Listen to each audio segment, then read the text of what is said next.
When it comes to self-development, no matter the method you use, the vital point is to practice. If you're ready to transform your life and claim the potential inside of you, then you're in the right place. Welcome to the Vital Point podcast. I'm your host, Jonathan Schechter. I'm a psychedelic integration and transformation coach, breathwork facilitator, and an enthusiast of personal growth. You have the capacity to evolve and bring your intentions and dreams into the world, and there's never been more access to so many incredible modalities that can help you on your journey. This podcast will help you learn simple methods you can use to transform your life and share the stories of practitioners who are doing the work so that you feel inspired to go and practice, because that's the vital point. Today, I am incredibly honored and excited to welcome Saemi Nakamura to the show. Saemi was born and raised in Tokyo and relocated to Los Angeles over 30 years ago to pursue her dream of acting. And her unwavering determination and hard work paid off as she became a successful actor, appearing in numerous films, TV shows, and commercials. She also became a published author, sharing her journey of personal growth and spiritual expansion, and her first book became a bestseller in Japan. As she entered her 40s, Saemi shifted her focus to self-discovery and empowerment. Through participating in a holotropic breathwork workshop, she had a profound shift in perspective and realized that true liberation could only be achieved by understanding her true self. This realization led to her becoming a certified holotropic breathwork facilitator, and with her partner, Michael Stone, they developed Neurodynamic Breathwork, which is an innovative online breathwork program. Saemi's quest for self-improvement continued as she discovered the groundbreaking theories of the theory of advanced world and fractal psychology. After studying the principles, she became a certified fractal psychology counselor and incorporates these teachings into her personal development program, which is 1/3 of the Neurodynamic Breathwork Facilitator training course curriculum. Saemi's story is a testament to the power of following one's passions, embracing personal growth, and never giving up on the pursuit of self-discovery and liberation. And I personally am really excited to have Saemi on the show because of the transformation that I felt from going through her program as part of my breathwork facilitator program with Neurodynamic. I found the work incredibly interesting, difficult at times, challenging, but creating a lot of internal growth and a lot of shifts in the way that I see the world and experience my reality that continue to unfold and integrate even to this day. And so this is a perfect opportunity, I think, to talk about Saemi's work, because this podcast is all about personal growth, personal transformation, and the methods that we can use to do that. And this is a really unique opportunity for you, the audience, to learn a very powerful technique that not too many people know about. So, Saemi, welcome to the Vital Point podcast. Thank you for being here. Thank you, Jonathan. Yeah. So let's start with your story. So you came to Los Angeles to act. How did that come about? Did you always know you wanted to act, or? No, I didn't. At that point, I thought all I wanted to do in my life was trying to be a good daughter, good student, good girlfriend, good colleague, good friends, and then one time when I was 20 or 21, I had a trip to France, and one day in Paris, I was just tired from shopping, and so I sitting on that stone staircase, and then just drinking Evian, watching people going by, and I felt this difference of energy people are carrying, and then it was so different from people in Tokyo that I'm used to seeing.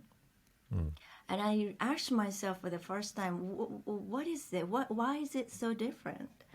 And then it seemed like they are living their lives just to enjoy themselves, being themselves. And in Japan, I perceived the people like people are always working for their titles and the name of the school and honoring the company's policy and this and that. So I thought like, oh, how can I enjoy being myself? Because all I wanted to do until then was just trying to be good daughter, student, friends, girlfriends. So I was playing, acting a cluster of roles to please other people. So I was more dependent on outside validation to see my own value. It's like, that's why I'm not happy living in this lifestyle. So I started asking myself, who am I? Who am I? Because I thought I had a boyfriend at the time. So I thought like an extension of my past. So I am trying to be a good wife one day and good daughter-in-law and good mother to my future children. And who am I? What am I? And I was very scared because I didn't know who I was and what my life purpose was. Why am I here in this body? So I imagine like 10 years later, I have maybe 2 or 3 children, and then not knowing how to teach my children, future children, what is more important. What's the most important thing in life, and how could they believe in themselves, their potential, and then become confident with their abilities, because I didn't have any self-esteem and confidence because I was always dependent on outside validations to feel okay about myself. So like, oh my God, what am I? Who am I? That really scared me. But that fear really drove me to push me to go out of my comfort zone. So I left everything and then came to America. And I believe I read a lot of people's success stories, and I thought, I read one actor in New York. He said when he's in acting and on stage and in a zone, he had the connection with the universe and all. And I thought, oh, that's what I want to have. So I came here to join, enroll myself into acting class. Wow. Yeah, what an interesting journey. And yeah, it's such a big question of who am I? And I thank you for acknowledging that question can be really scary, especially kind of, it seems like your perspective zoomed out quite a bit. You saw a lot more than maybe you were seeing before. And yeah, that can be a very ungrounding experience. But you came to Los Angeles and you started to act, and you were successful with that. And then so how did you, what was happening between that and the breath work? So I was super curious. I had no expectation at the beginning. At the beginning in Los Angeles, just I was learning English. So I didn't expect that I could become an actress to start making a living. And so there's no expectation. I just dove into this completely new life, uncharted territory. And so I was so curious, I was still young and ignorance of bliss. And so I was just so excited every day, just joining acting class and finding new friends, and started to applying to get agents and going out auditioning. So everything was so new, brand new to me, and exciting and fulfilling my curious mind. So I was booking a lot of jobs at the beginning. And some of the very famous, prominent, Oscar-winning directors, and they found me like so interesting because I was like energy, this ball of energy. So I was booking a lot of jobs and small parts, but I had amazing time. But then 5 years passed, 10 years passed, 6 years, 11, 15 years passed. And then I think I started not appreciating. I started taking things for granted. So I started complaining more and becoming more whiny and more demanding in my mind, and started comparing myself. Yes, I think before I had nobody to compare myself with. I was like a fresh off the boat and was so curious, and then I had no expectation because I thought I was going to go back to Tokyo and get married to my old boyfriend at the time. So I had no expectation. But then one point I started making living through acting, and I put myself on the start line with other Asian American actresses to compete with. So I started comparing myself with other people, and then become more and more judgmental and self-critical. And that was the beginning of downward spiral. I started comparing myself with others and became very envious and jealous of other people's success, and then negative, self-talk and narratives just really brought me down to a downward spiral. Yeah. So you started to have some difficulties, and then how did you discover breath work like that? Because that sounds like a pretty transformative experience that you had. Yes. So meanwhile, I read a lot of many self-help books, and I was making enough money to join all the self-help workshops and motivational seminars and energy healing workshops, and I got many certifications being an energy healer. But I always wanted to just heal myself, looking for modalities, and I put myself into years of psychotherapy, but nothing really helped me to create this permanent shifts in my perspective, to start to see myself from different angle and start to value my life from different angle, and with different mind-made measurement. And so I struggled, and I even put myself on anti-anxiety medications and sleeping pills for over 10-15 years. And I had eating disorder developed inside, and then suffering, and my suicidal thoughts was hovering over my head, occupied my head over 10 years. So I struggled. So I was so desperate, and nothing seems to be working. So I was very desperate. And then this email popped out, and there was a holotropic breathwork workshop. And something resonated with me when I saw the title. And I asked the facilitator, what is it? What is it? But he explained to me, but I just couldn't understand what it is all about. But somehow deep inside, I said, I should go. So I attended, and I had first so-called expanded state of awareness. I saw visions and colors and somatic pains, and then all sorts of different kinds of things that happened to me. And then, wow, I'm not just this body. There's something more deeper and grander than my body.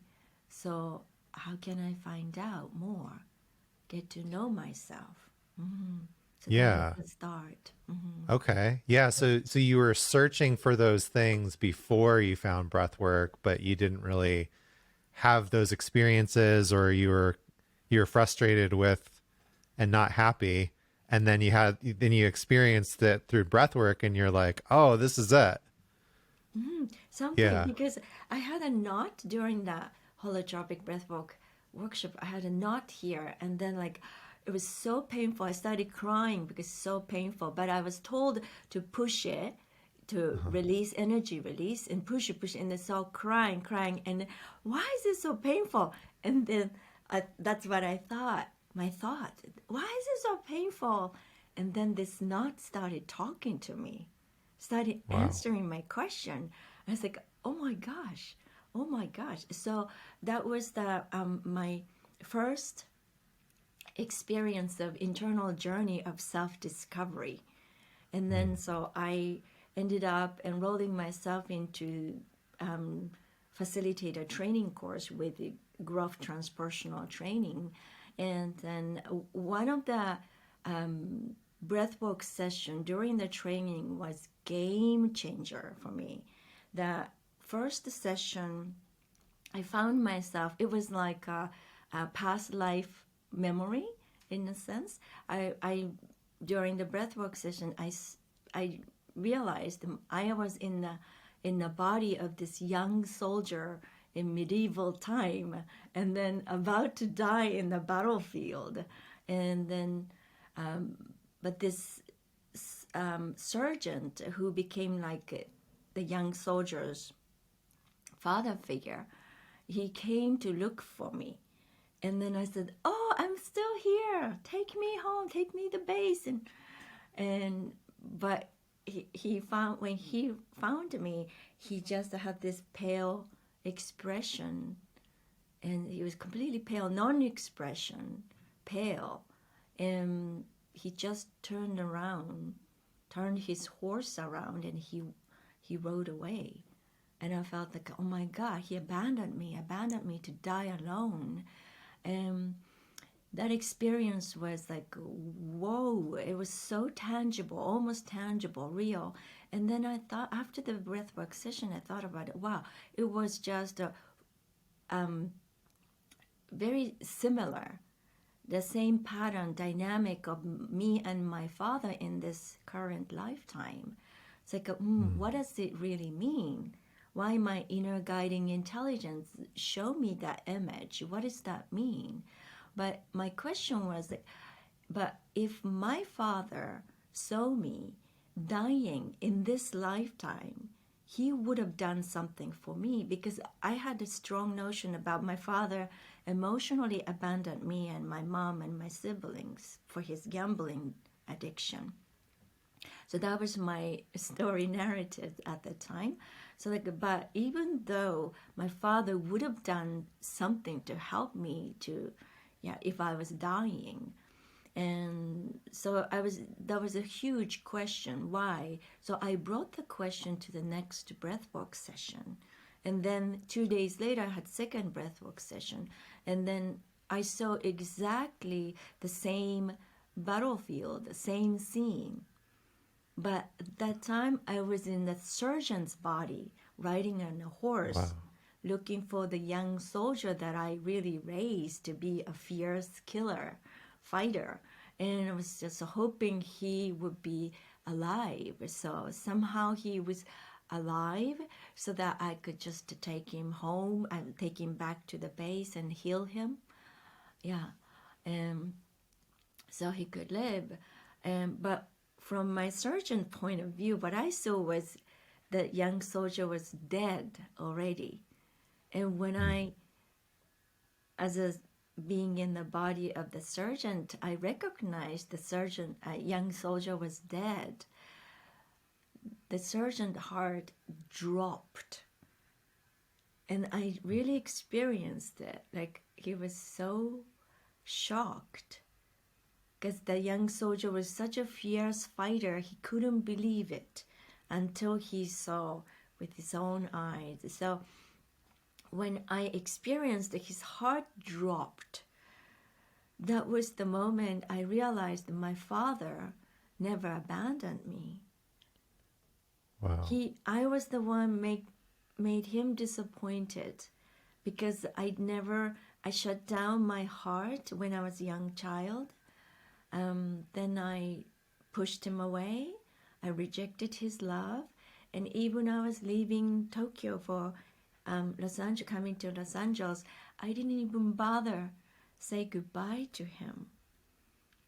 I lived in his house 24 years in eating the food he provided. And I never thanked him. And I was the one, realized I was the one, didn't know any better. And then I felt his enormous love and concern for me living in America by myself. So that was this amazing inner healing. Yeah, the understanding of I was the one rejected my father, rejected his love, shut down my heart because of my misunderstanding about him. And then because of this narrative that I created in my mind-made story. So at that moment, I realized, oh my gosh, the soldier and the sergeant, my father and me, myself, as I thought who I was at that time was just my interpretation. So the father, I thought he abandoned us, emotionally abandoned us, was my version of my father that I wanted him to be, so I could keep blaming him for my unhappiness and low self-esteem. And when I recognized that, I was like, oh my gosh, I've been living in my mind constructed illusions, narratives. And then I realized, like, wow, but emotions really colors our experience and enrich our lives. So the more I was emotional, the more my narrative became real to me. So that was the mechanism of mind and the mechanism of perception and projection. And I understood, like, wow, I have been a leading actress in my own one-woman show that I wrote and I directed and I produced. And I put myself as being a starring part in it. And like, wow. So next idea was like, how can I get out of this scenario and start really rewriting my own wonderful, fulfilling life for myself from logical mind, not the emotional. I call it child part. I mean, the emotional part of the brain I call child mind. So that's another quest that I put myself, and then started for that knowledge to pull myself out of this nightmarish merry-go-round scenario, and then keep staying away from it, and start to rewrite my own new life and world scenario. Wow. Yeah. Well, first of all, thank you for sharing that. Thank you for your vulnerability. And, that was in a very intense and emotional experience, I'm sure. The second thing that comes up is, from time to time, especially in the context of this podcast, sometimes people will say, oh, well, breathwork, how intense could it be? And I'm like, you don't understand how life-changing and how transformative breathwork can be. And, your story really points to the capability, the capacity of breathwork to transform us and to have these really life-changing experiences. Yeah. So thank you again for sharing that. Thank you, And yeah, and then it sounds like you started to experience something that's very important to your work with theory of advanced world and fractal psychology through that breathwork experience, even before you were discovering that. Because like, wow, like to be able to step out of your own experience of reality, your own perception, and see through the eyes or the experience of someone else, that's a huge thing, you know, and you know, something that doesn't happen too often, but it's really this foundation of a lot of different beliefs of you know, of Buddhism. I know we're going to get into talking more about the theory of advanced world and how it fits into that, but that we're really, each of us is creating our own reality and the way that we see the world and experience the world. And yet we're not aware of that. Right. So what an amazing experience. Thank you, Jonathan. And also, I would like to say, you know, experience in an expanded state of awareness, a psychedelic experience, that's just so amazing.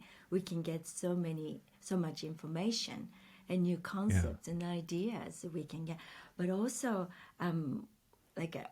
what you do, integration process is so important and valuable, because what would you do with those amazing insights and information and downloads you receive in the so-called expanded state of awareness? What do you do? So the integration process is just so powerful and important and valuable, yes, as much as the experience itself. Absolutely. Thank you for saying that. And, you know, it's really the focus of my work is to remind people of that, because it's not just, you know, my joke is like, well, it's called breath work for a reason. You know, it's not like breath play. There's things that are work that are around that to understand it, to integrate the experience so that it's not the opposite, which is disintegrating, right? And it's just amazing to me that there's somebody that I've worked with who, you know, shared with me that she had a holotropic breathwork experience 25 years earlier, that for, you know, I felt so bad because the facilitator, it sounded like the facilitator and the container that she was in wasn't held very, very well. You know, there wasn't a lot of explanation, or she didn't know that the experience could be so intense and transpersonal. And going into this expanded state of consciousness where she like entered this cosmic reality, it ended up being very traumatic to her. Yes. You know, and something that over the course of like 20 years, she's still trying to integrate and trying to understand. And when, you know, hearing her story, I thought, wow, that's, you know, I said, look, I'm so sorry that the facilitator that you worked with didn't prepare you for what could happen, you know? Because yes, these experiences are beyond what we can really explain or expect sometimes. And I felt bad. I said, wow, like that's not a good facilitator that, you know, she said, we came out of the experience and I was like, I'm the only one that had this transpersonal experience. Everybody else kind of went back to what they were doing. And I thought, oh, gee. So it's, you know, it really, again, goes to show like A, the power of breath work, and B, like you're saying, like the importance of integrating those experiences and really trying to understand them and work with them. So thank you for saying that. Yes. Yeah. So, okay. So what happened next? How did you find the theory of advanced world? So, so I started writing.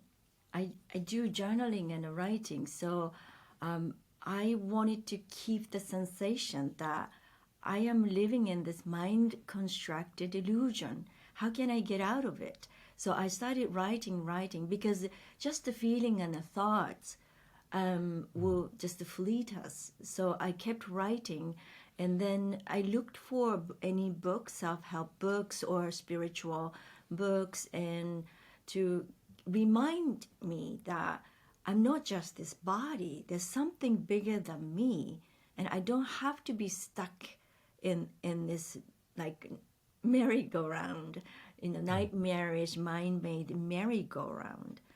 And I looked for a book like that, but I couldn't find anything at that time. So I started writing. Just when I read it, it could remind me like, no, I'm not just this body. I'm something much, much bigger than this. So I kept writing by myself, but I didn't know at the time because how the mind or brain works. So I couldn't really map out that structure of what really happened to me, why it happened to me, and how it happened to me. I couldn't really articulate it well, but I kept writing and writing. And then I met the founder of Tao, the Theory of an Advanced World and Fractal Psychology, here in Los Angeles while she was living in Los Angeles. Yes, so when I heard the fractal psychology, the fractal was something like I was hearing the words from my breathwork participants at that time. And couple of people came out of breathwork session and said, I had this fractal image of this and that, fractal pattern of this and that. So fractal was not a familiar word. So I checked it, and then I checked out Mandel Block's fractal patterns and equations, and then like, wow, that's interesting. And then one day I happened to meet this lady. She said, I teach fractal psychology, developed in Japan. So I go, oh wow, this is it. This is not a coincidence. So at that time, I already kind of had the notion that there's no coincidence in this world, right. Yeah. In this reality. So I go, yes, I have to learn it. So I really, at the beginning, I had no idea what it was. And then it took for 2 years for me to sort it out my brain wirings to slowly start to really understand what it is, and I could explain it with my words. My brain finally became able to connect the words to create sentence to explain it in a most simplest way. Wow. Yes, and it was amazing, and I can explain what it is. Yeah, okay, I'm really excited for this, but before that, I want to mention just how incredible that is, and just like you're saying, that there are no coincidences, that showing up, the fractal getting closer in your reality and then meeting, that's one of the things that the Theory of Advanced World talks about. And so what an amazing demonstration of how this occurs. So all right, I'm ready. I know the audience is ready too, so tell us about the Theory of Advanced World. Yes. So to summarize briefly, the Tao teaches us that this world is a virtual reality produced by our consciousness. And Tao is a theory that reveals the mechanism of reality. So the basic idea of Tao is that this world is made up of the interpretation of the 5 senses created by thought energy. So this world is a virtual reality that consists of multi-layered structures that are repeatedly projected images from one's deep conscious mind. We mix reality and imagination all mixing up, and then we think everything is reality. But also Joe Dispenza talks about, our brain cannot tell the difference, what is imagination and what is really happening. So Right. Tao categorizes that only the parts of the outer world that are directly recognized by more than three senses out of five senses as my reality. So we set the rules to recognize what is my reality and what is my imagination. And then otherwise otherwise it means like if I can only recognize something with one or two senses, for example, just reading books or newspapers or watching news, those things are just using like seeing and then hearing, listening. So those are less than my reality. Yeah, such as news programs, internet articles, and videos. Whatever you read and see on computer or smartphone, something you heard through other people. In other words, those are illusions and fantasy or imaginative narratives in your virtual world. So each one of us is the protagonist of one's virtual world, and the people that show up in one's world are created by the projection of one's deep conscious mind. The same concept was used in the movie Christopher Nolan's Inception. The main character, Cobb, played by Leonardo DiCaprio, is a specialist to conduct and operate a production to infuse a piece of information into his subject's deep conscious mind to rewrite the subject's specific semi-unconscious narratives to guide the subject to come up with a different desired objective in his reality.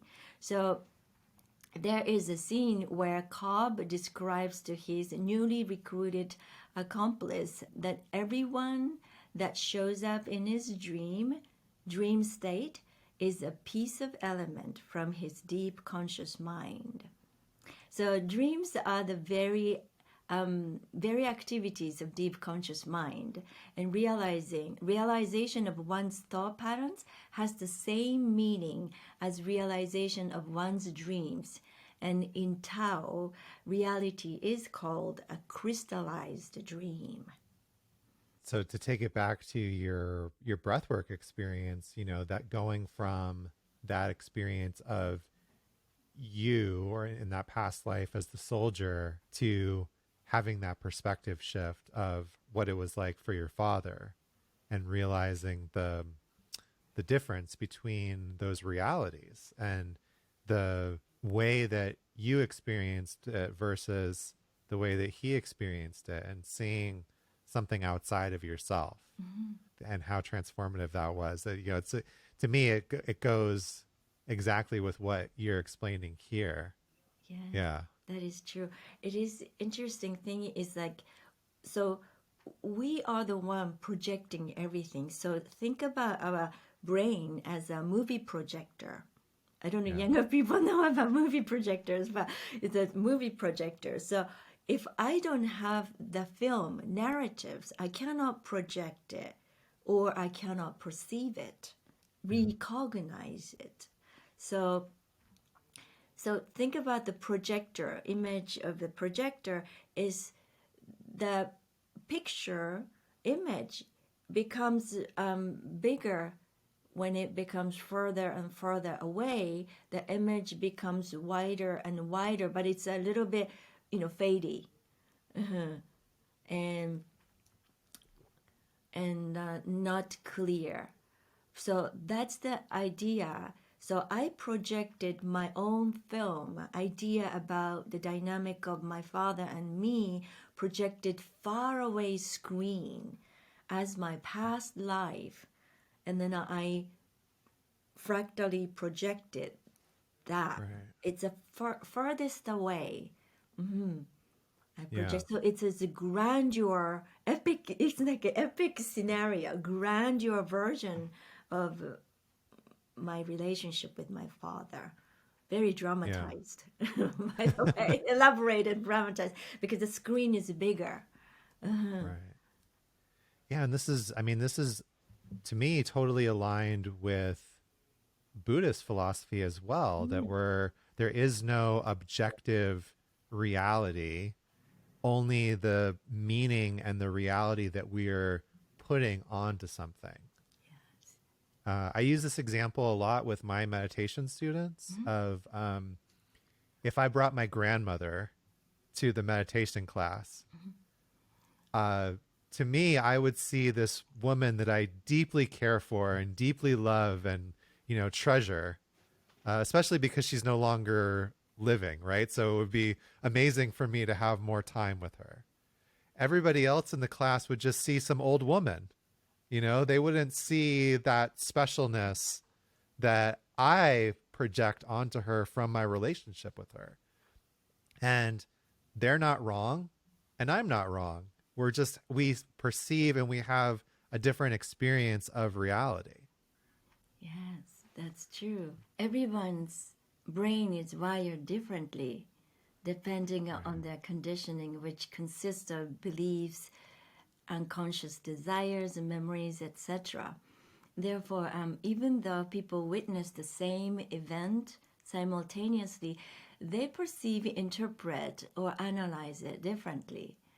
And not only your own experience, but also the experience of others is perceived and defined by you. Yes, the observer. The person is, for example, that person is happy because he or she is successful, or that person is unhappy because she or he was going through a tragedy, or I must help the less fortunate people because they might need my emotional support and they might be able to gain hope, or etc. And in other words, you are the one who determines the happiness and unhappiness of people in your world. So if you have been feeling stuck or stagnated or unfulfilled with your life and wishing to perceive your world and yourself in whatever way you would like to perceive it, it is most important to explore your thought patterns that you have been unconsciously using as the measurement to analyze and define yourself and your world. And until I started studying Tao, one of my beliefs was that Buddha was a special being. Can I start talking about Buddhism or? Yeah, absolutely. Yes? Okay. Yeah. So, yeah, until I started studying Tao, one of my beliefs was that Buddha was a special being. So he got himself enlightened.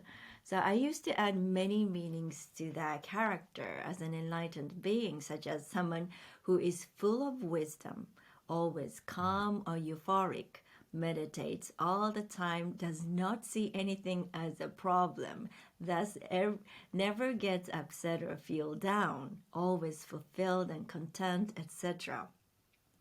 So all these elements about the Buddha were that I wish to have and experience my projection, like I created my father's image before.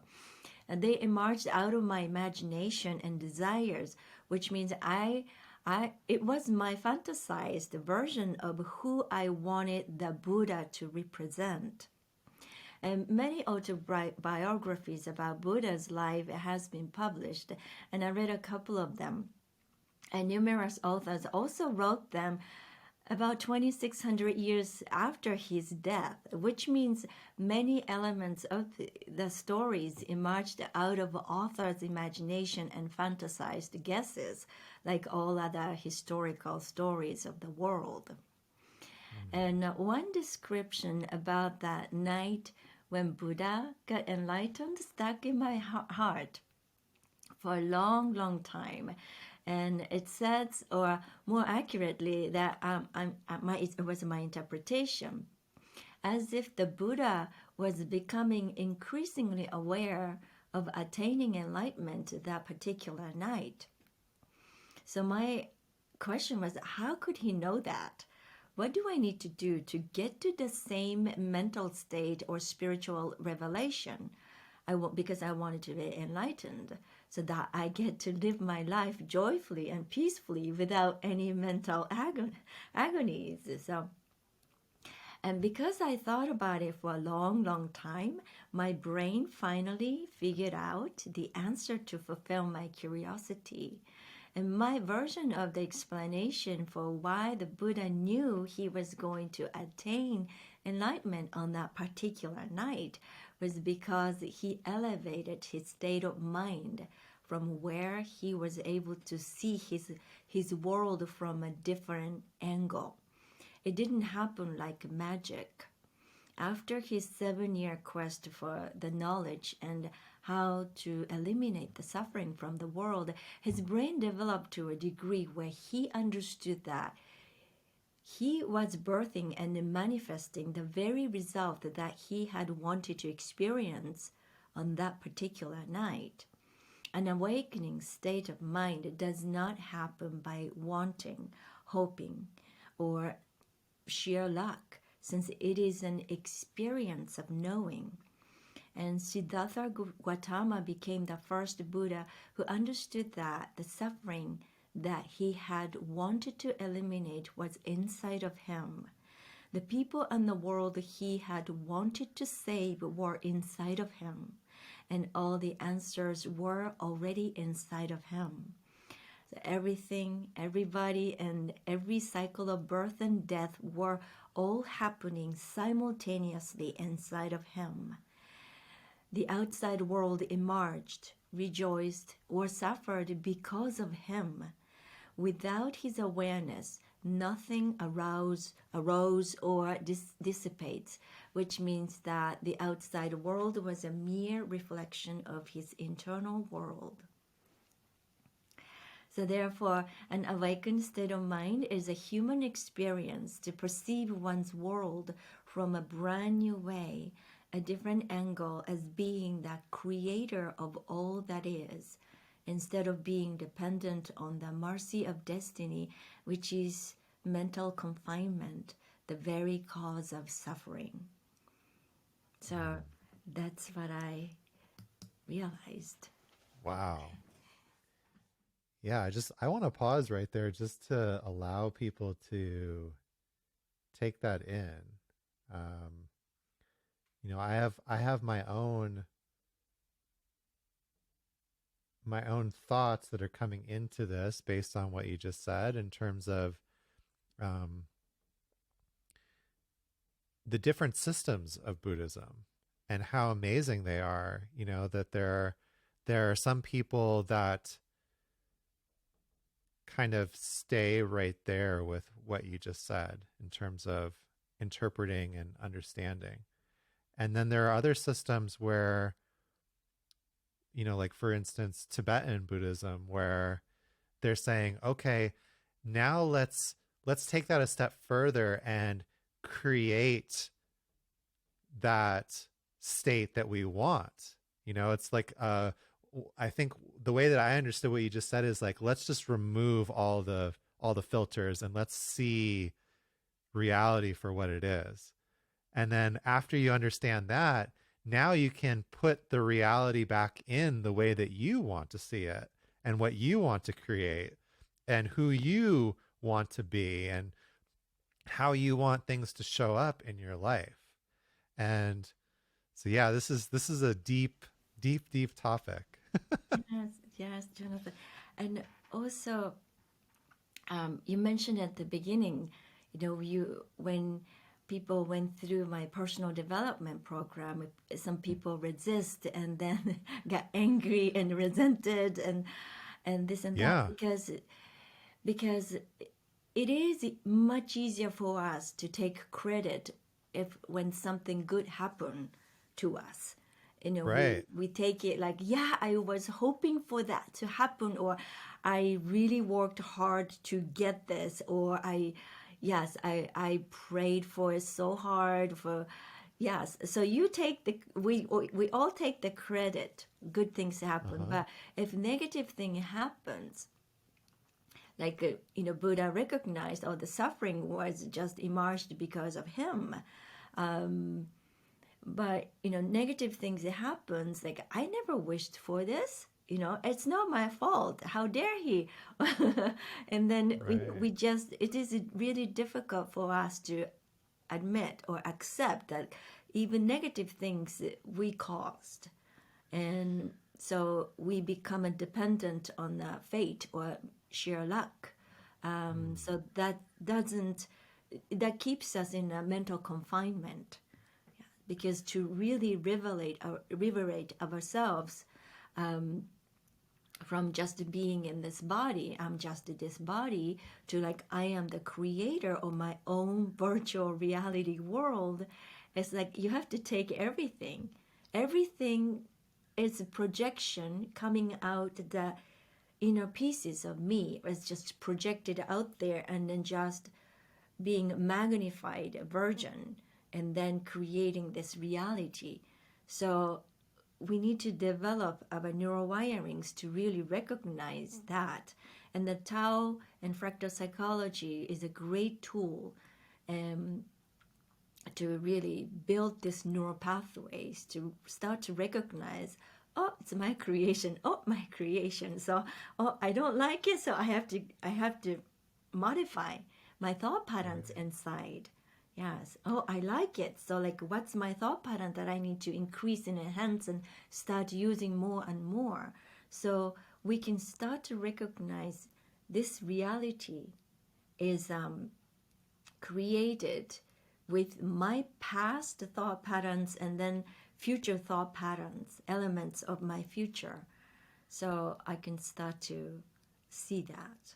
And that's an amazing tool to live my life to the fullest. Yeah, at least aiming to Yeah. fullest to the direction. Yeah, I think that's an important thing to talk about. So if we all have this projector that which is creating our reality and fractally expanding from the mind outwards, one of the things that I remember learning in the in your program was that a lot of the base early parts of that projection is coming from our childhood experiences. Yes.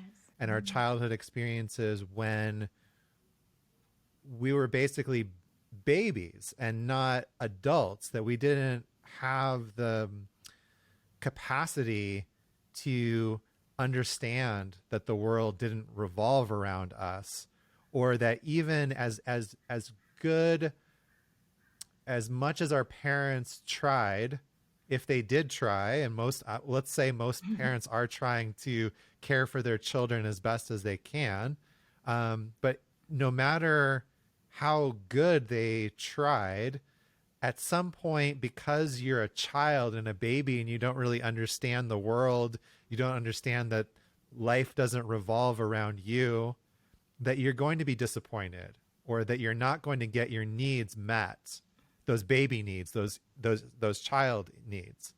And so that those create some of these projections, which then continue to fractalize and project out onto the world as you get older, as they get stronger, entrenched in your mind, because the projection is getting wider and longer, from that original incident. Is that, am I getting that? Yes, yes, that's true. So that is the inner work that I produce for the beginning of the personal development program, because we have all the conditionings. That's why we can move and talk and speak and have this human experience with five senses, because of the conditionings. But some of the conditionings that was really hardwired while we were little children, it's still playing out and operating, and then affecting our decision making process, because the problem of this hardwired neurowiring and patterns, thinking patterns, behavioral patterns, when we came up with developed while we were little children, was the nature of little children are dependency. So all the idea to get what I want is came from dependent point of view. So it always need other people, to fulfill my emotional needs. So my job is to have my clients or students and trainees to recognize that emotional grip of a child mind, which thought pattern came out of your dependency or extremely limited perspective when you were 0 to 6 years old, and then do you acknowledge that you're still using that strategy, emotional strategy, usually like displaying emotions to manipulate others' perspective for your own benefit, my own benefit, that is that what you are still using? Can you recognize that, acknowledge that, so that we can start to modify it. But that is a very difficult part for people to admit their shortcomings or wrong beliefs and wrong narratives, because like my case, it's easier to blame our parents for our unsatisfied feelings and unhappiness and low self-esteem. But from logical mind's perspective, life is something that I have to build. And confidence and happiness and joy of being is not something that your parents can give it to you or other people can give it to you. It has to build within, inside of us. So, but until this logical mind matures and then become more intact or take more leadership role, energetic leadership role in the brain, it is a really difficult thing to understand. And as from my breathwork experience, I recognized was that I had so much essences of being a victim, but also I had a lot of essences, energetic essences of being perpetrators.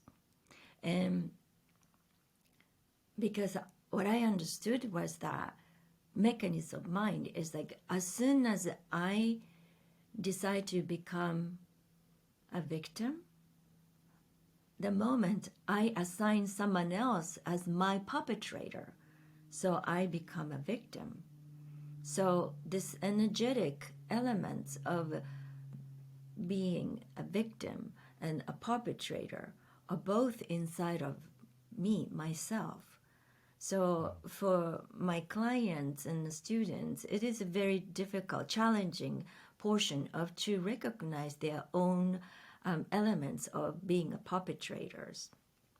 So that was a challenge. But if we all inclusively accept and acknowledge, then we can start to really understand that the patterns, our patterns, conditioning, and hardwire neural pathway, which is not effective in working or preventing us from becoming the fully self-empowered myself to live my life to the fullest every day and contributing my ability to the best of my ability, contributing every day.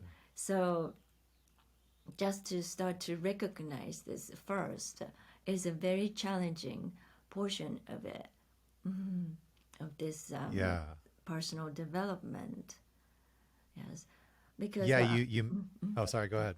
No, go ahead. Sorry. Yes, because all the unconscious automatic pattern is like freeway, and compared to a newly emerged neural pathway. So newly emerged neural pathway is like a little thread. So yeah, if we don't tend it or just to keep reinforcing it, it will dissipate and die down. So that's why we need to be attentive and keep revisiting to reinforce it with a repetitive action plan until it grows and becomes stable enough to take over the old unconscious thought pattern. But child mind is not used to, really cultivating and developing and then patiently, compassionately, just to start building a new neural pathway at a time. So we're not used to it. So it is a little bit challenging at the beginning. Yeah, absolutely. When Michael was on the podcast, he used a similar analogy of the highway and versus, a road or a path that you're just starting to build. Mm-hmm. And, what we're talking about here is really, really powerful. And the things that, that breath work and psychedelics and Tao all have in common is this capacity for neurogenesis and neuroplasticity. Mm-hmm. And I can say for myself that the 6 months going through the neurodynamic, breathwork facilitator certification program was this huge amount of neuroplastic time for myself, because I was doing, practicing breath work at least once a week. I was going through your program, which was a third of the program. And so, sometimes really feeling challenged to come up against these limiting beliefs or these victim mentalities and just step outside of myself and challenge those narratives and those stories. And at the time I was also doing, having my own, plant medicine work that was being interweaved in the middle of it. So there was this huge amount of change and growth. And like you mentioned earlier, and we talked about before we started recording, it was challenging for everyone at certain points. Like, I don't think that there was, I remember telling my partner, especially, there would be certain sessions like, wow, so many people got triggered during the session, or like people just really had trouble with this particular lesson. And then I remember when it happened to me and all of a sudden I said, okay, now I'm the one that's triggered, So, it is challenging work to step outside of the beliefs that we have, because like you're saying, the perceptions that we have and the beliefs that we hold based on those perceptions are hardwired into our brain. Mm-hmm. And it takes time and effort to create these new neural pathways. Mm-hmm. But it's also the amazing promise of breath work and of, plant medicine and of Tao is that this capacity, this capability exists, that we're not doomed to have these beliefs and these perceptions forever. We can change them. We can step outside of ourselves and start to build new connections. Right. And it's so powerful. Mm-hmm. Yes, in order to step out of our comfort zone and then observe it from, to have a bigger perspective, we need a distance to see what has been happening, how I have been trapped in my narratives. We need to have a distance. And to create this distant viewpoint, we call it higher vantage point, to see, from above, to see higher vantage point by expanding our perspective, is we need to increase neural pathways in the logical part of the brain. I call it adult mind. Mm-hmm. And I think it's important to mention that this, especially with some of the things that I really enjoyed and I've been working to integrate from Tao and from Fractal Psychology, we're not limited to traumas or the victim mentality or sort of like, why did this happen to me? It's also being able to create the reality that you desire, that you want.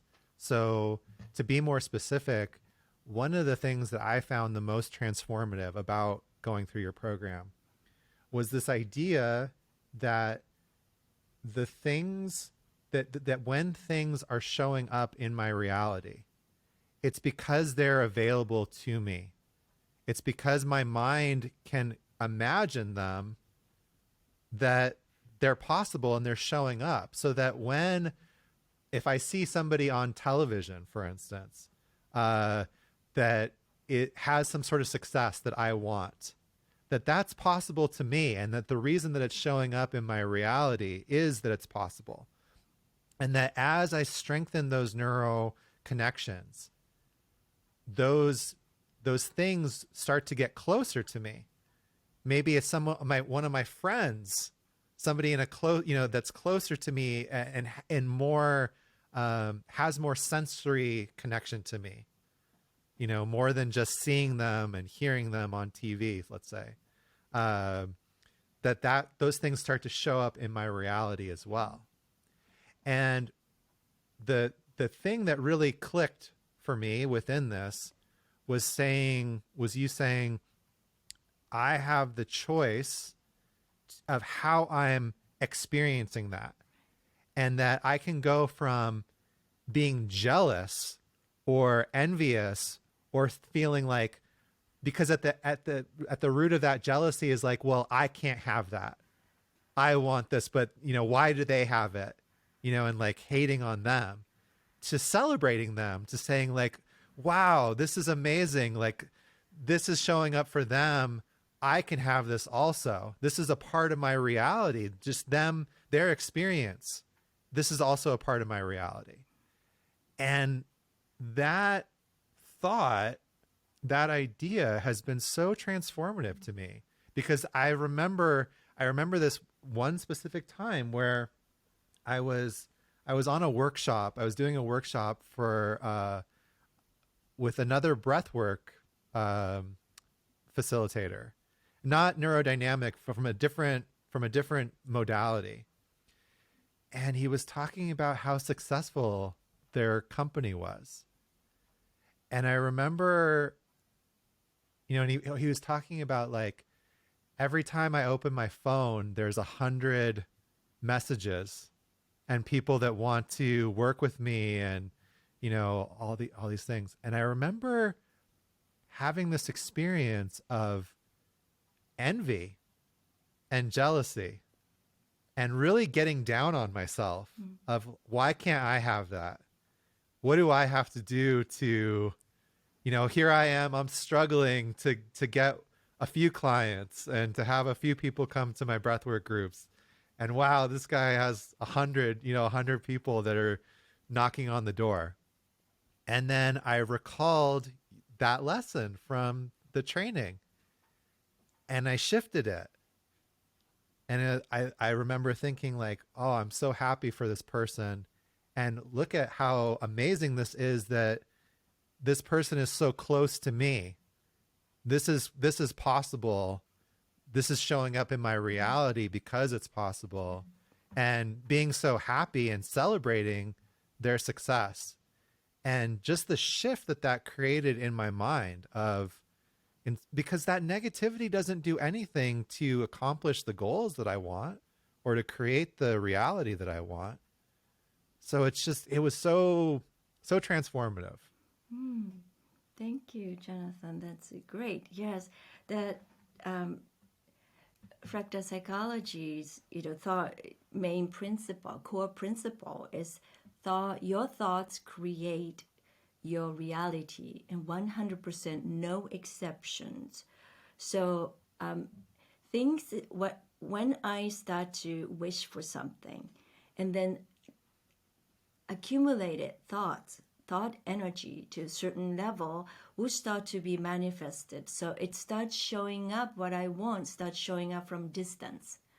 And then the more I accumulate images and ideas and excitement, and then come closer and closer and closer. So if someone really close to us start having the experience that I want to have experience, we should be happy. Yes, I'm next. It's getting closer to me, because sometimes other people's success reminds us that I don't have yet. I haven't achieved yet. So it becomes a threat, kind of threatening to us. So I don't want to see it. So I wish, being jealous is innocent. What is the thought pattern? Like, oh, Right. I wish she didn't have the success right now. So that wish gets accumulated, and then the brain cannot, brain doesn't have a time, and then also doesn't have the subject of who did it to who. Brain doesn't have it. So I accumulated and created this character who didn't have that success. So then I ended up playing the character that I don't have the success that I want. So really, just be careful what you wish for. It's like what kind of thought patterns you're feeding yourself and accumulating, and then unconsciously, automatically manifesting. Yeah, so that's a great example, Jonathan. Thank you. Yeah. Yeah, and even just starting to have the awareness of these types of patterns or these thoughts, to be able to step outside of it and see it as an observer, as opposed to being completely in that projection, that reality, is so transformative. So the hardest work that I present to a little bit more advanced and knowledgeable Tao students is that it's called apology exercise to their parents. This is a lot of resistance. It will happen, but if I am becoming the creator of all that is, which includes my parents and my siblings, my spouse, everybody in my world, reality is my creation. So that's that really transformational shift can be created, produced by doing this exercise. But so we can start to really elevate our perspective, to start to see our parents' different aspects of their perspective. Because whenever we think about our parents still in adult life, whenever we think about our parents, our so-called emotional part of the brain, child mind, gets triggered and activated. And all I remember was how I used to perceive my parents when I was 3 or 4 or 5, 6. So that needs to be really modified and build the lens, just idea how we perceive our parents from logical adult point of view, how dedicated my father was, how much responsibility he had. He didn't have a gambling debt. He had so much, he was making so much money, so he would go to mahjong parlor almost every single night, so he can just be away from his young family, noisy children, and he could relax and use his brain playing game and then having adult conversation. And he was also networking and exchanging information with adults. And so he could rewind himself and relax. That was his hobby. Like other fathers would play golf or buy cars, or it was his hobby, and how he was his self-care. So that next day he could be charged and then take so much responsibility, and to strive to be a potent provider and protector for us. So it's a completely new perspective or aspects of my father started to emerge. And now I used to hate my parents, both of my parents, but now I just feel of gratitude. And my father is my hero. I want to be like him. When you started to talk about the apology exercise, I recalled that was the point in the training where I started to get triggered and I started to feel resistance, and I remember feeling, before that part came up, I remember feeling better than some of the other students in the cohort, watching them get triggered and because of my Buddhist background, feeling like, okay, I understand this concept. This is not triggering. I can I can hold this and be neutral about it, and it aligns with my Buddhist practices and my beliefs. And then I remember getting to that part and just getting, I was so angry and like, no, like no, I'm not doing this, you know, and getting really upset. And so yeah, so what we were talking about before, that was the moment where that happened for me. And yet over the last couple of years, especially, yeah, I've completely transformed my relationship with both my parents, and um, especially my dad. Mm-hmm. And it's been a process for sure, but it's also something that has been, like you're saying, like one of the most transformative things in my life is to go back and repair those relationships. And what you're also saying, that's like, if you're listening or watching this, like, let this sink in, that as you repair and change those projections, you're literally changing your past, which is also changing your present, which is also changing your future. Exactly. Yes. Like, you literally, you know, are rewiring and changing the timeline Mm-hmm. of your reality and your experience. Mm-hmm. Yes. So, and then we start to understand that, you know, we being a consciousness before we were born, being consciousness, I set it up everything. And then I chose my parents to be exactly the way they have been, so that they will give me the experience that I needed to go through to learn about myself. And then even the siblings order. I'm a middle child, so freedom is my battle cry. But you know, each siblings order has a very big meanings, and that we can see patterns, conditioning, and but also when we go through certain phase of our lives, we need to start to change those patterns. If we want to be Yeah. a business owner, you know, you cannot carry that thought patterns as a youngest child of the family. You have to switch. And if I want to become a business owner, my, you know, freedom, you know, seeking middle child syndrome needs to be modified and replaced as a firstborn child to be a leader and to, you know, go after status, build something meaningful and value.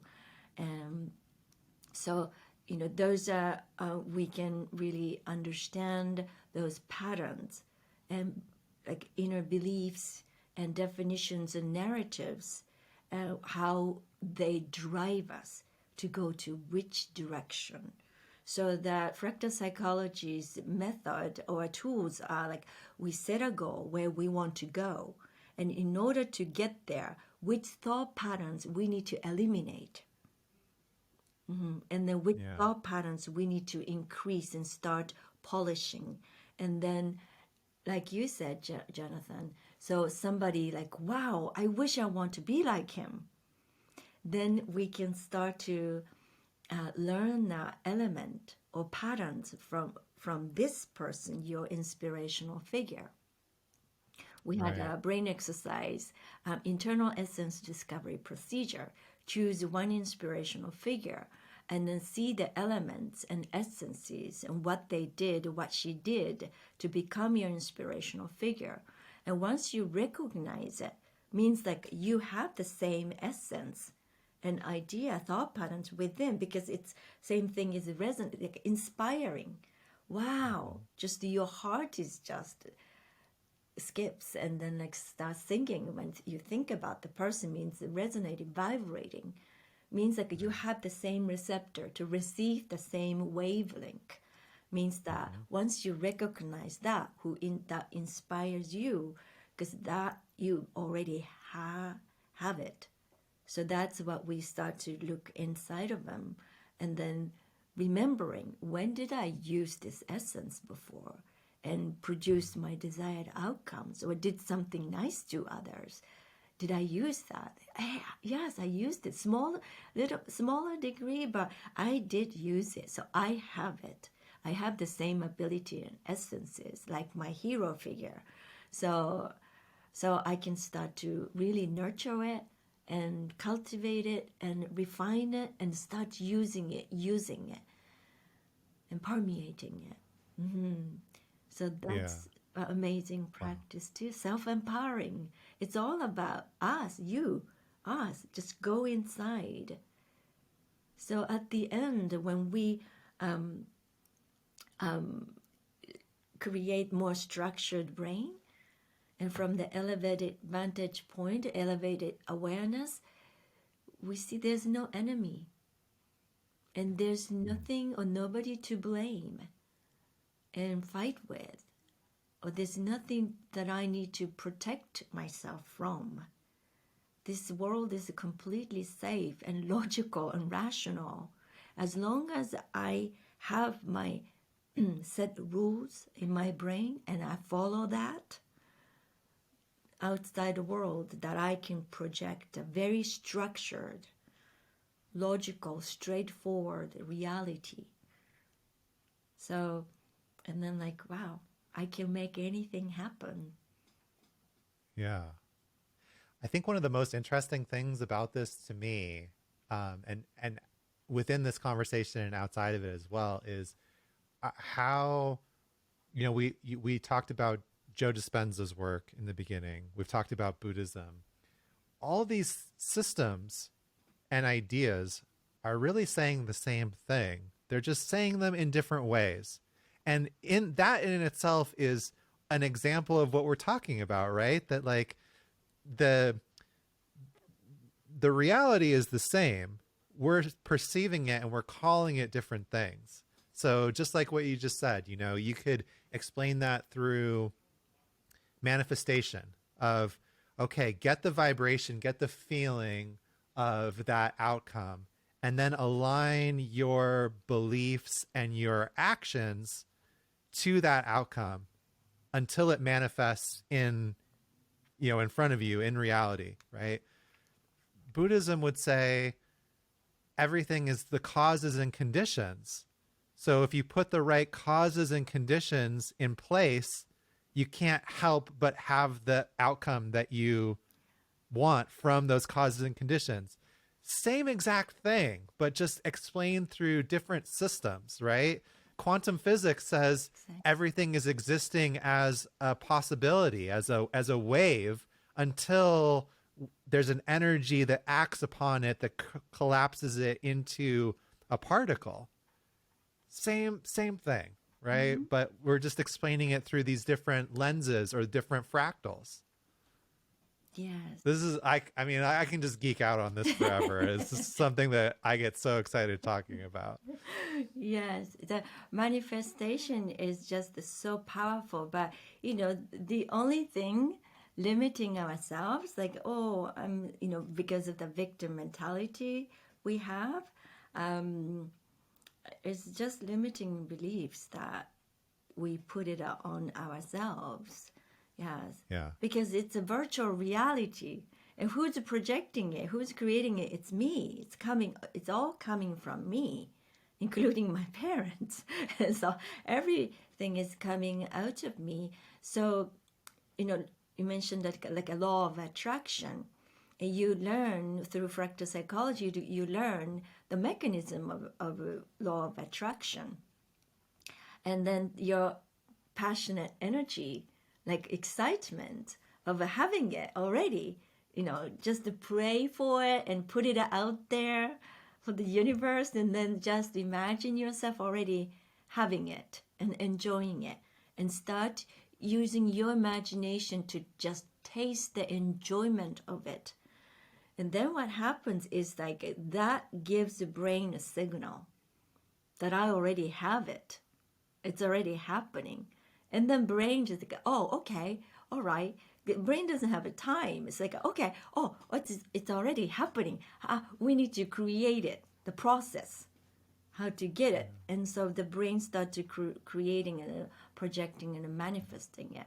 And then I will just, within this physical, state, I would take one step at a time with my wallet or, money, and then I just buy it and I get it for myself. Or something happens, opportunities, it's coming. Yes, we talked about that before this talk. Yes, we are an infinite field of potentiality, pure potentiality. So wherever we put our focus on, possibilities will emerge. And that's the law. Yes, that's the law. So yeah, create the image, goal setting, what you want, and then excited about it. And take one step at a time, whatever you need to do to get there. And then just keep excitement. Yes. This is the idea that this unswayed just conviction that I will get there one day. Right. Somehow. And I'm willing to do the work or whatever I need to do. Take one step at a time. So this diligent, work. And so I say a repetition and consistencies are the two golden keys to mastery. So that's how we can manifest anything we want to. Amazing. Logically. Yeah. But emotionally, we, children say, right. "Wow." Then, and then it's like going in and challenging and rewiring those child mind beliefs. I had another experience that I traced back to working with you maybe a few months ago. There was something that was happening with my partner where I got really, really triggered, really upset. And I had the opportunity to sit and think about it. Because she, instead of rejecting me or, getting upset, she was actually holding space. And we started to bring some curiosity into it. And I'm the oldest child. And as I felt into what was happening, what started to come up was, and there wasn't like a memory, but I could feel it. I could feel what was happening. And I was like, oh, this is the feeling of going from being the oldest child to having a sibling, to having to share, to not being the center of the universe.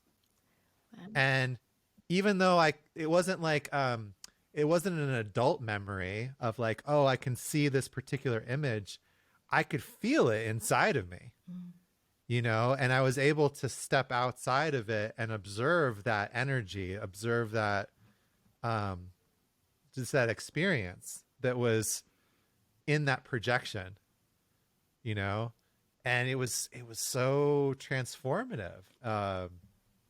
So yeah, I know we've covered a lot of ground and a lot of things in this podcast, but for the audience, I really can't recommend enough utilizing these tools and these systems that are available to you for transformation and for neuroplasticity.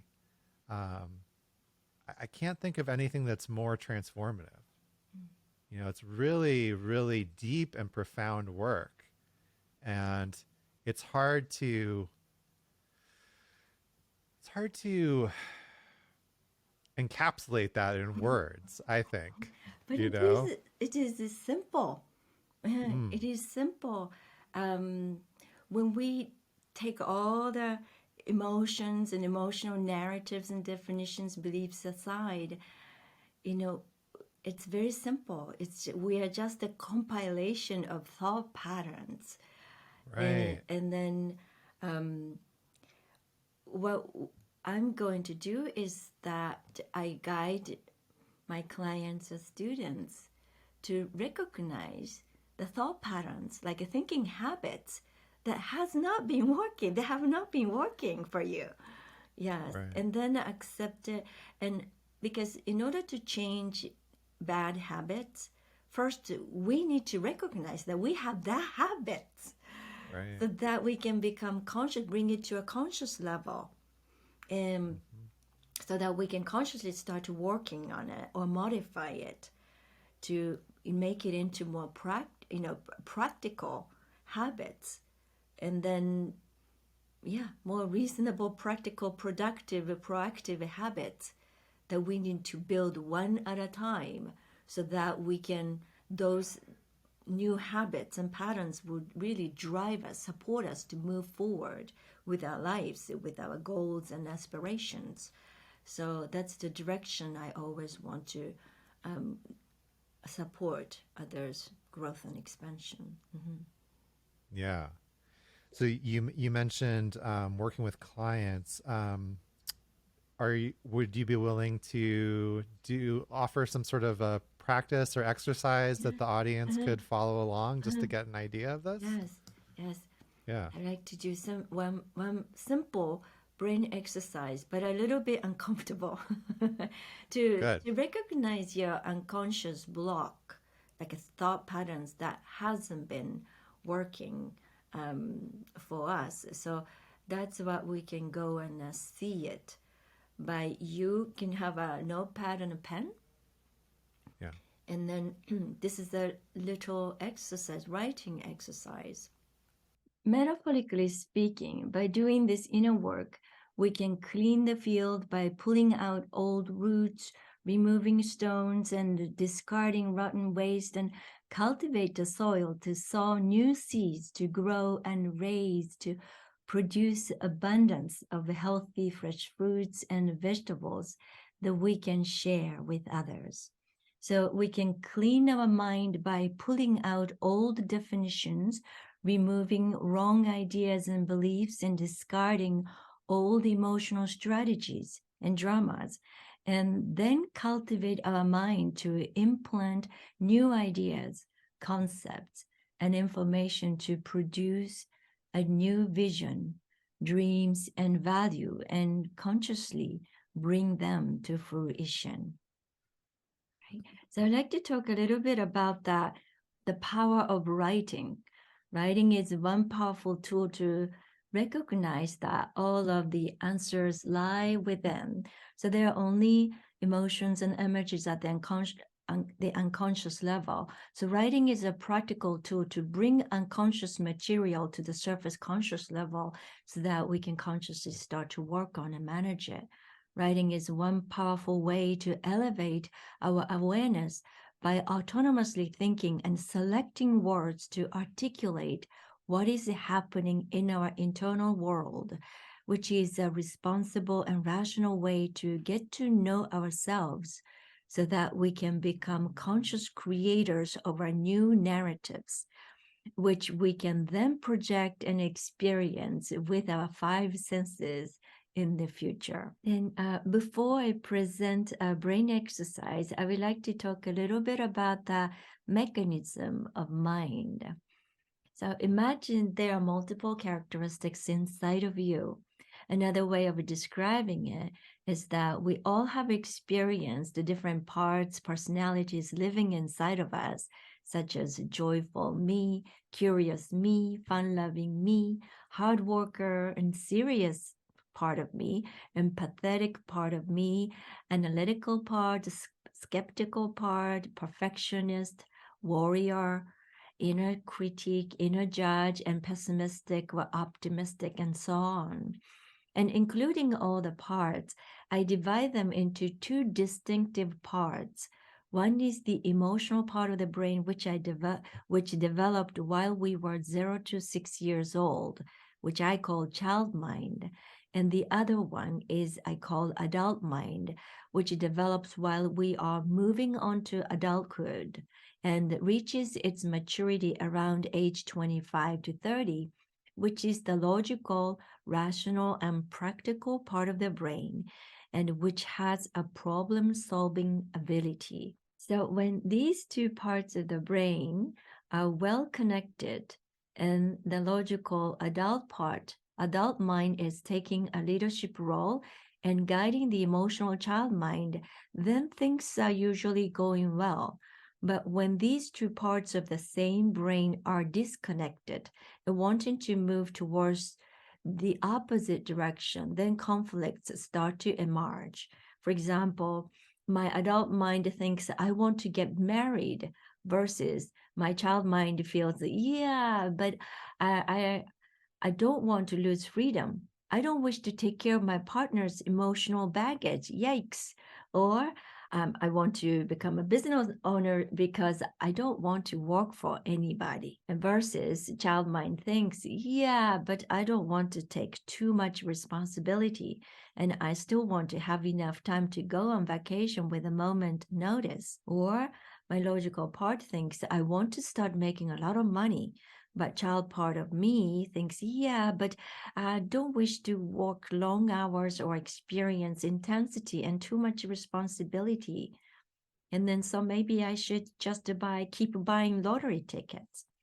Then, your desires could be canceled out because of these conflicting idea. It's like driving a car.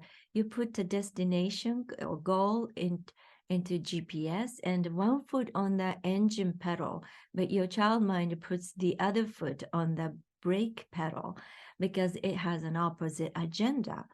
And that was emerged while you were a little child.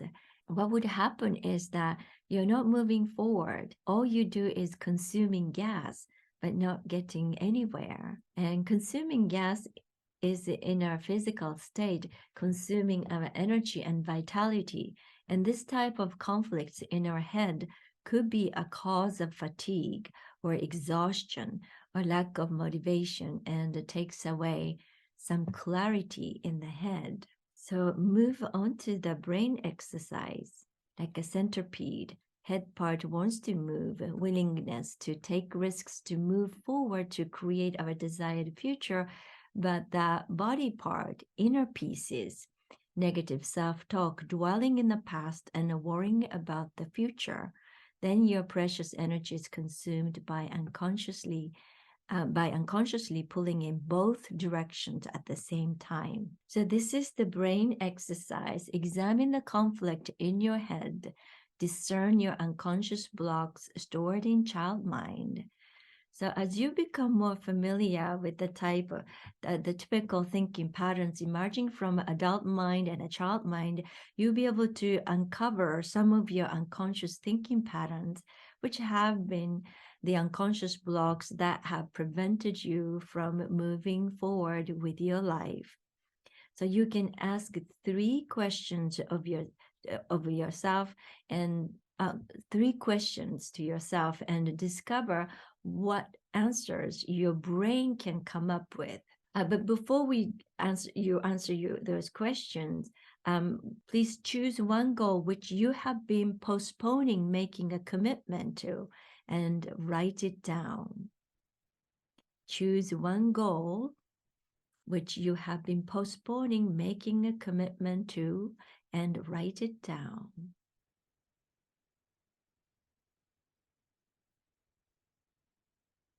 And then question number 1, what are your advantages by not deciding or avoiding to challenge yourself to achieve this goal?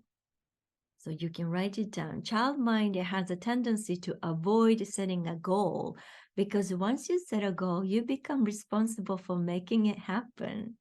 So for example, child mind's thought patterns to avoid setting goals could be, I don't have to work hard, or I won't fail if I don't try, or I won't find out about my inadequacies if I don't try, or I don't have to embarrass myself by making mistakes or not being perfect, or I don't have to experience intensity and the burden of having responsibility, or I will not get any sympathy or emotional support or financial support if I become successful and too strong, etc. So yes, and take an honest look at what you wrote down on your notepad and examine if that things that you wrote down have been the excuses for not giving yourself the opportunity to become more capable or to take a risk to produce your desired outcomes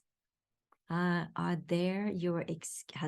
been your excuses for not giving yourself permission to really take risks and move forward with your goals. So question number 2, imagine the disadvantage and downside that you will experience in the next 3 years if you do not commit to make your dream come true and develop your skills and knowledge in your chosen field. Yeah, in 3 years, what would you feel? For example, feeling regret or more fear and anxiety, or feeling powerless, or financial uncertainty, disappointment and anger, frustration towards yourself. And when you decide to dedicate yourself the next 3 years to achieve your goal and pour your attention and energy to accomplish it, your accumulation of thought energy will be projected and manifested in the outer world as right opportunities, right technology, right information or knowledge, or right investors, right supporters, etc.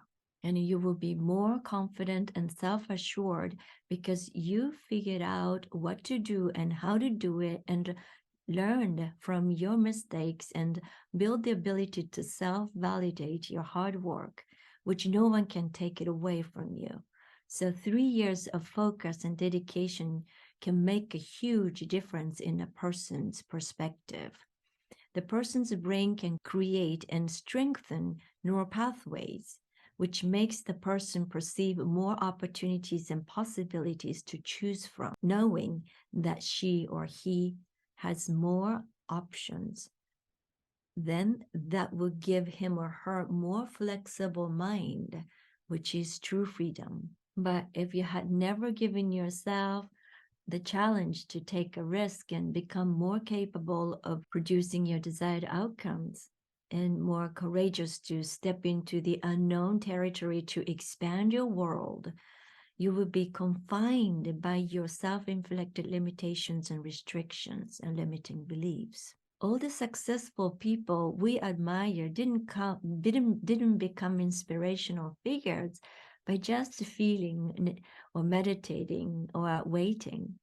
They set up goals for themselves and have accumulated their knowledge and diligently enhanced their skills and proactively put themselves into action to produce the desired outcomes one at a time. But child mind has a very limited perspective, and it's all about emotions because it was not trained to logically think ahead and make a long-term plan and goal.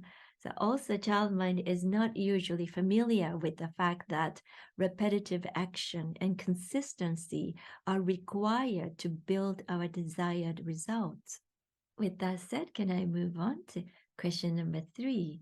So what can you do today and every day in the future to move forward towards your goal? Your willpower or wishful thinking are not enough if you do not have a commitment and willingness to put yourself into action to change your unconscious behavioral patterns. The first action toward your goal is to decide. Decide what your goal is and write it down. But you did that today, yes. So that gives your brain the task of figuring out what to do next. And the best ability the brain has is to figure things out. So use it. Give your brain more challenge and pressure to figure things out. So write down one goal that you want to accomplish within a year or 2 years or 3 years and create an action plan and milestones that need to be accomplished by the end of each month. Yes, and this is more detailed practice. So, and you can start setting a goals at the end of each month backwards. backwardly from the date of your goal needs to be accomplished. So if yours is a year plan, for example, then start writing down what kind of skills or knowledge or budget or certificate you need at the end of the 12th month, and what should be done by the end of the 11th month, then the end of the 10th month, the 9th month, 8th month, and so on. And within the first month, you can set how much you want to accomplish at the end of each week. Then you can set maybe 3 things to do every day. So dissecting smaller and smaller. And you can set 3 things to do every day. For example, one thing to do is to build your physical strength, something to do to build your physical strength. And another one is maybe one thing to do for your self-care. Just have a good sleep or meditation for maybe 5-10 minutes a day, or take a walk 15 minutes a day, or eat good food, and etc. And one more to do is something to build new conscious habit. So taking a small risk every day, or giving myself a challenge, or cleaning, organizing, just a small portion a day, every day, and doing dishes right after each meal, or making my bed, or saving money, etc. To create a new habit. Before you assign yourself a new action plan, you need to first become conscious of your old unconscious blocks so that you can eliminate them, which means that you need to remove old patterns first, that have failed to produce your desired outcomes in the past, and start building. Create a new way to perceive who we are. That's our goal. Create a new way to perceive who we are, because the present moment consists of the combined result of all the choices a person made in the past. At the same time, the present moment that a person experiences, either consciously or unconsciously, will become a piece of the elements of her or his future. Right. That was amazing and very insightful for me personally. I hope you and the audience take some time, pause as necessary, come back to this exercise. I recall doing that as well during the neurodynamic facilitator training, and it being very fruitful. So thank you, Saemi, so much for offering that and sharing that with the audience. Yes, you're welcome. This has been an amazing, amazing podcast. Thank you so much for your time and for sharing your experience and your wisdom and everything about theory of advanced world and fractal psychology, as well as your own story. For people in the audience that are interested in learning more about working with you or learning more about theory of advanced world, where can they go to connect with you? They can go to my website, saeminakamura.com. We'll definitely put the link to that on the show page. Now I'm having this series of 90 minutes live session. It's called the Tao Knowledge Dojo. So I would just simply share my accumulated knowledge through Tao and fractal psychology. Appreciate what you are sharing with people and how you're helping them grow and transform into their full potential. Thank you, Jonathan. I would just encourage people to sign up on my mailing list, because I'm creating more classes. And then also I announce a new blog post is posted. So please join on my mailing list. Saemi, thank you so much for being on The Vital Point. Oh, thank you so much, Jonathan. And then thank you for listening. Thank you, everyone. Yeah, I hope you and the audience have enjoyed this as much as I have. You're probably going to take a couple of times to digest it, because we went over so much information, so rich with, with knowledge and with things that you can really listen to and contemplate and meditate on and integrate into your own experience. And definitely recommend connecting with Saemi to learn more.